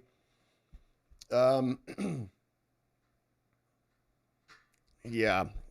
Steve Baker has a different theory, that they're just not going to let him out of custody and then something, God forbid. Commander Wilson, insert ridiculous face icon here from Commander Wilson. There's a lot of ridiculous faces. Which one might be some of the best ones? Yeah, I don't know. That guy who's chilly, the emoji who's like frozen. That's pretty funny. It's pretty humorous. Woodchip Bill, what's up? Trump has to call the military in and cannot use the National Guard. I know, per SCOTUS. The Guard will not go against the military. Yeah. No, you can only call the National Guard when you can't, under regular order, use the military, or the military you can use and they fail. Then you can call the National Guard. That's according to SCOTUS.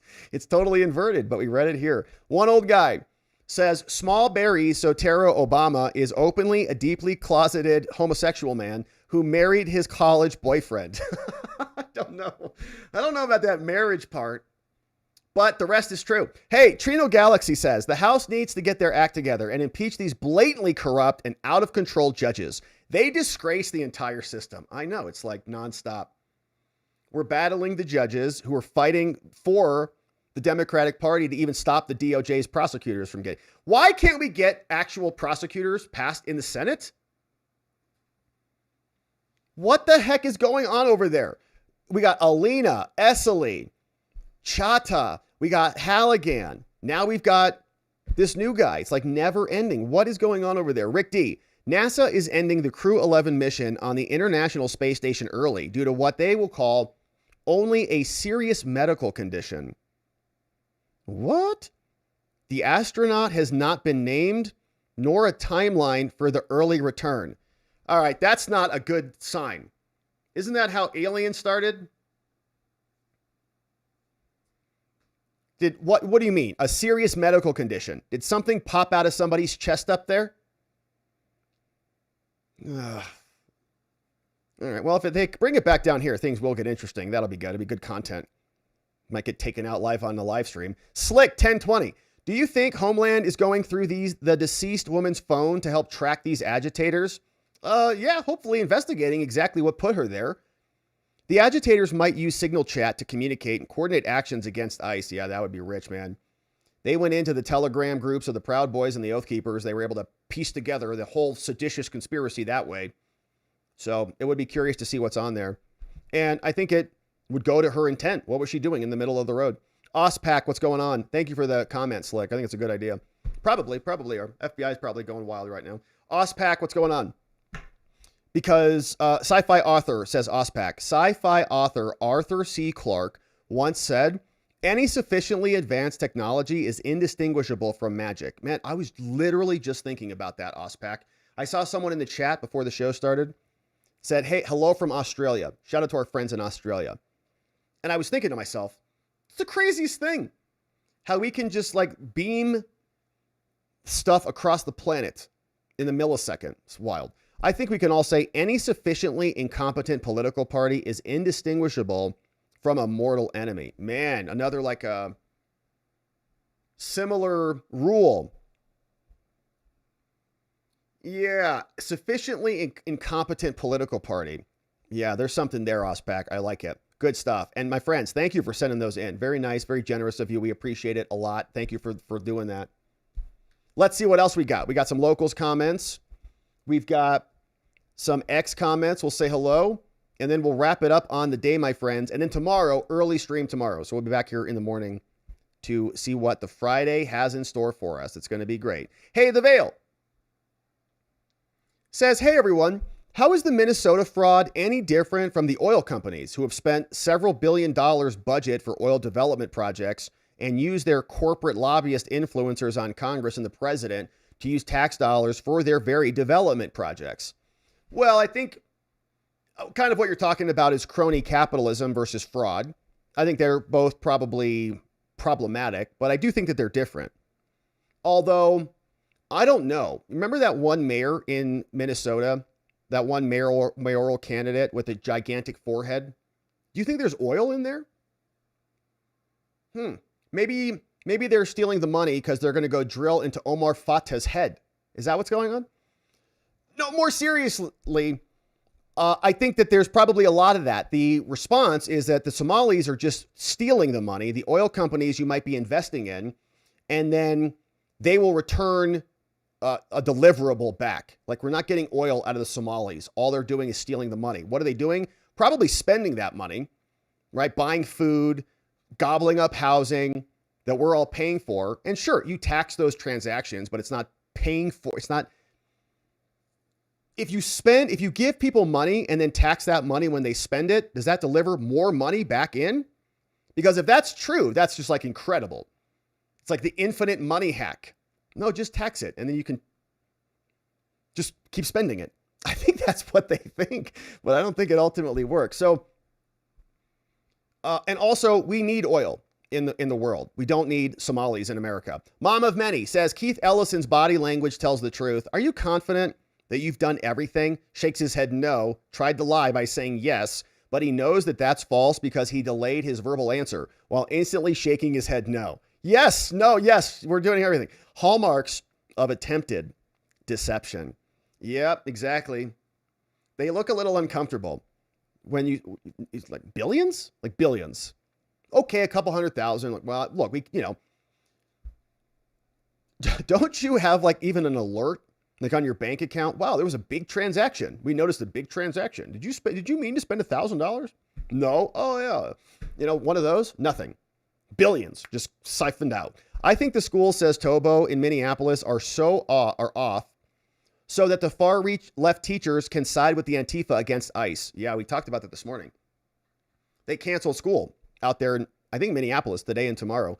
Many are probably members of Antifa. The DOW should review the training that the Minnesota National Guard is receiving, from Tobo. Spud says, people have to understand the far left are not simply a bunch of paid students, professors, union members being a nuisance. They're true believers. They are trained to fight, mostly through terroristic means, like the Weathermen did 50 years ago. We're in a cold civil war. This is Walz's firing upon Fort Sumter moment. Newscomb, Hochul, Pritzker will do the same. Both the New York and state police and NYPD have paramilitary units. The New York SP solely report to the governor. The New York PD eventually does as well. This was initially put in place in response to 9/11. I know, Spuds. And if you have the National Guard deployed out there, adverse to federal agents, it's a pretty big problem. This one came down from Tobo. I asked Grok a question about the ICE officer suing for defamation. They pulled up New York Times versus Sullivan, landmark Supreme Court case establishing the actual malice standard. Malice seems to be the big issue. What about sedition? Walz and Ellison are obviously seditious. Yeah, so is it meant, I guess you're saying, like, if Tim Walz or somebody calls this guy a murderer or something, can he sue them for that? I would say probably not. Yeah, probably not. But he's kind of I would say a limited purpose public figure for the purpose of this arrest. And they could say, no, it's in their it's in their professional opinion. They think it's murder rather than something said with malice. The Veil. Hey, Letitia, I've got your subpoena ribs from the Veil.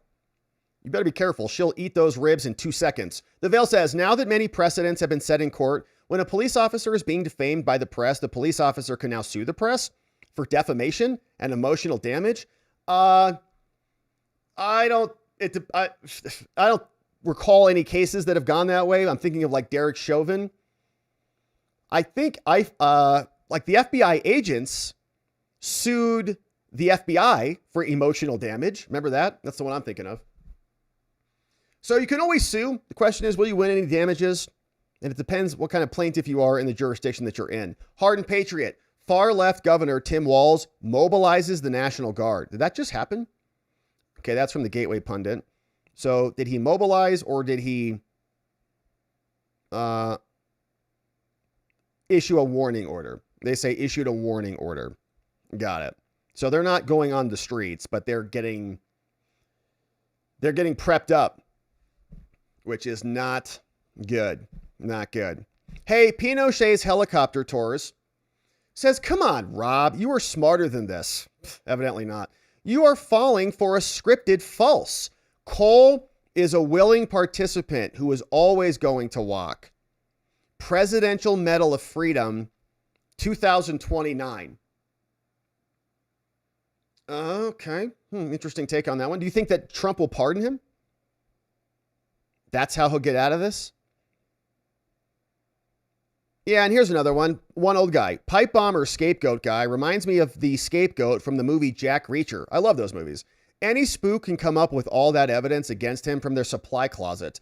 Fingerprint on the quarter from the parking meter.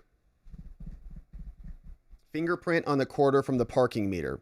I see. So did they get that fingerprint, or where did he park? There's a lot of free parking in DC. You just got to find a spot. Yeah. Good to see you, Ospac. One old guy. We'll see if Cole walks. We'll see how. Well, good to see you. This Pinochet's helicopter tour. Best helicopter ride you've ever been on. Benny Boy.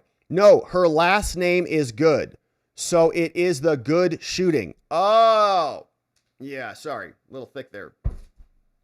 Yeah, it is the Good shooting, I guess, because that's her last name, right? Yeah. That might be confusing with people thinking you saying that this was a good shooting, like you're glad that she got shot. But I understand your point. And you might want to say like the Renee Good shooting. Yeah, E. Texley says Obama's nanny in Indonesia was a tranny. No wonder that his sexual orientation and his marriage to Michelle are questionable. Yeah. Yeah, we've seen Michelle, some interesting photos out there. Thank you, E. Texley. Okay. Mark. To cross state lines and commit a crime is a federal offense. Arrest the deceased woman's partner. Well, I saw conflicting reports on that she came from Colorado. I saw other reports that she is now living in Minnesota. So I think even the wife said that they were living in Minnesota, or some family member said living in Minnesota. But then someone said, well, is it like in the Twin City areas? And they said, no, we don't want to talk about that. So the details they didn't really want to get into. Hey, Rick D. It takes a format template and filing fee to, quote, file a lawsuit. Yeah, that's easy to do. Getting it to be actually heard and go to trial is a vastly harder thing to do. Yeah, that's exactly right. So when people ask, it's like, can I sue? The answer is almost always yes. It's like, can you win is maybe the better question. So sometimes may want to sue, not necessarily because you're going to win, not because you want to stop somebody from doing something. And maybe the only way to get that to happen is to sue. And maybe the judgment is not ultimately going to make them stop doing the thing, but the byproduct of filing a lawsuit is that they stop doing a thing. You kind of get my point.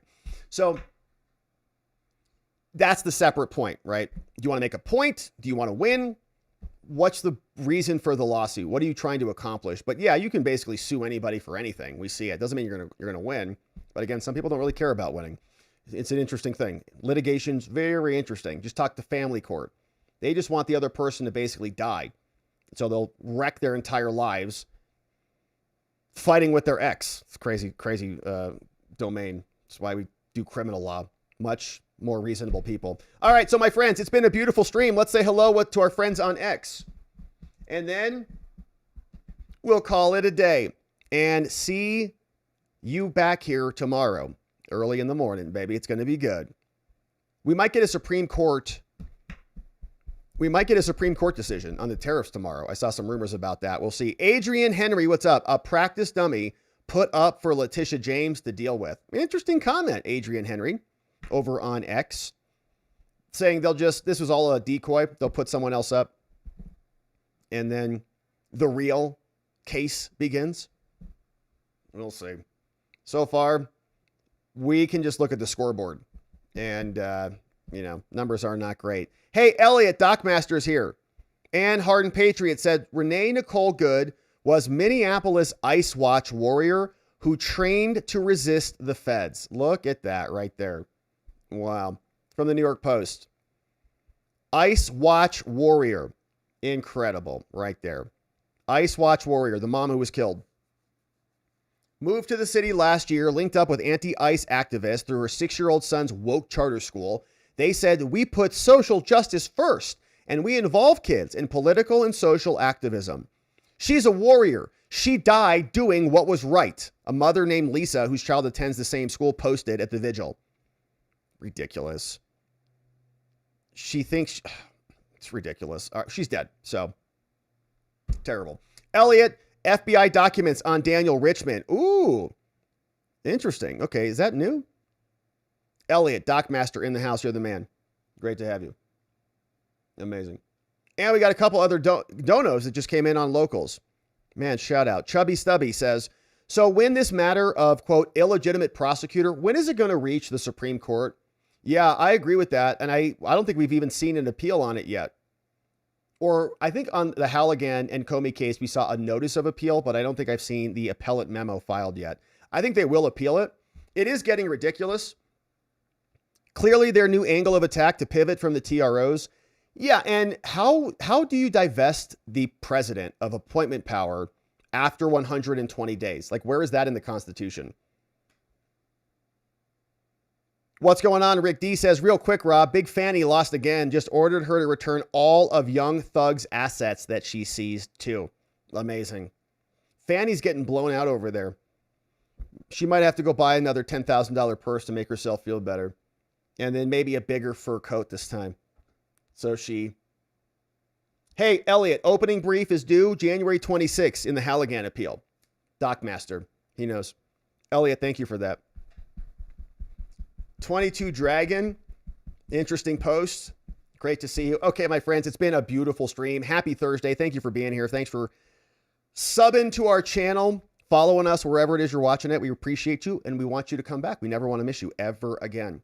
Dan Sundin says, the Goods lived in Kansas City's vibrant Waldo neighborhood for about 2 years, but decided to flee the U.S. after Trump's election. The couple moved to Canada to escape Trump about 8 months ago, but evidently did not last there very long, as they'd moved again to Minneapolis by the time of Goods killing. Wow. Yeah, so they're like just social justice warriors. So it makes sense that they were actually obstructing the federal agents and then fleeing the scene so she did not get caught. And fleeing the scene in that moment was involving running over a federal agent. So horrific. You would hope that those people would wake up and say, is this really worth it? But I think it's just going to harden their resolve, to be honest with you. Hey, The Veil. the J6 bomber was a decoy, then after the real bomber is convicted, can the decoy sue the FBI for damages?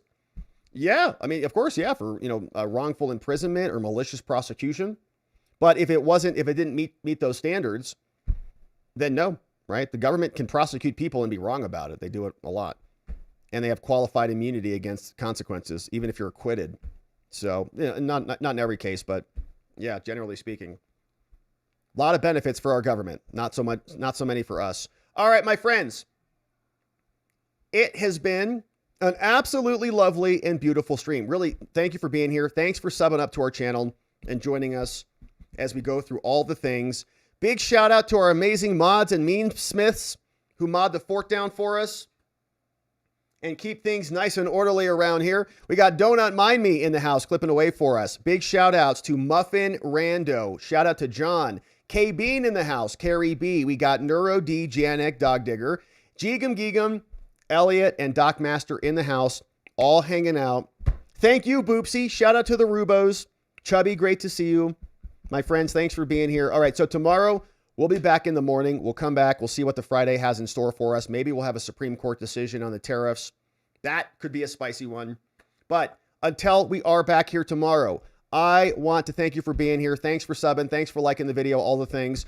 And tonight, I want to wish you the best and most peaceful and pleasant rest you could possibly imagine. Of course, we are coming back tomorrow to get into it again. In order to do that appropriately, we are going to need to see you right back here so that together with your help, we can shine that big, beautiful spotlight of accountability and transparency down upon our system with the hope of finding justice. Make it a beautiful night, my friends. Sleep very well. We'll see you right back here tomorrow. Bye-bye.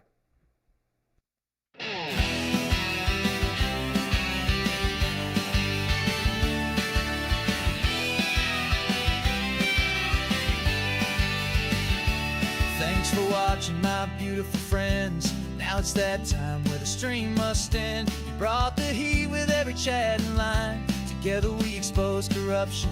One more time we dove in the truth where the media hides. Lit up the lies with receipts on all sides. The fight isn't over, but we made them sweat. We ain't done yet, no, not just yet. Because together we are watching the watchers. Truth on our side. Watching the watchers. We won't be denied. Watching the watchers. Eyes open wide. Fighting for freedom with nothing to hide.